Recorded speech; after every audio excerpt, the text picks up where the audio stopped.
Kitabu cha Mika mriangoni wa 5 mstari wa kwanza. Vikara zikunzumanye vikosi heyo mzi wa vikosi. Mana adui andahuzingira mandapiga mlamuli wa Israeli ndata ya tsavu. Muza Betelehemu Efurati ingaho kala umtite kezambari za Juda. Kwa kukunda nimbolera mtande kala mtawala wa Israeli ambaye mwanzo ni wa kare na kare. Kwa hivyo Bwana ndala za Israeli kwa maadui ya mhaka haho ye mwenye usungu andiho zivugula ndo anduguzi mareo salama uye na magurane na awa Israeli angine.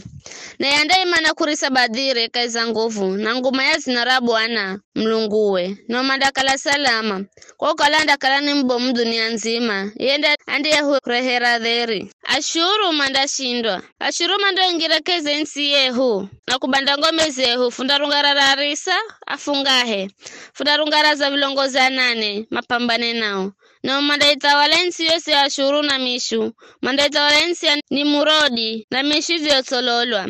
Na ya Bwana ndafokula kula mikono mwa Ashuru haho manda ovamia nsi yehu na kunenda kaza miaka yehu. Haho manda salaka iza lukolo la Jakobu manda toa kai za mataifa manji. Manda kaleheremani na gambolago kwa Bwana hedu muha zulu za nyasi. Kakuna mtadi mae kugazulia. Kakuna mtadi mae kugahendaga sidze. Manda salaka iza lukolo la Jakobu manda toa kai za mataifa manji. Manda kaleheresi mbaka ikai za nyamata kani. Hedu kaikai za mabadiga ngonzi. Iya kikira na hatu nukujoga na kuatarua tarura na kanadi mae kuokola. Mkono hewe Israeli undanula zulu za mahadu iyo na mahadu iyo simanda nongwa. Wana namba siku iyo ninda usafarasi enu kaikai zenu na kuononga magarige nuga farasi. Ndanonga mizirio kaisa insi yenu na kubanda ngome zenu zosi. Kize nda usautsai kaiza mikono yenu na kakundaga na tuhamburuga kaikai zenu.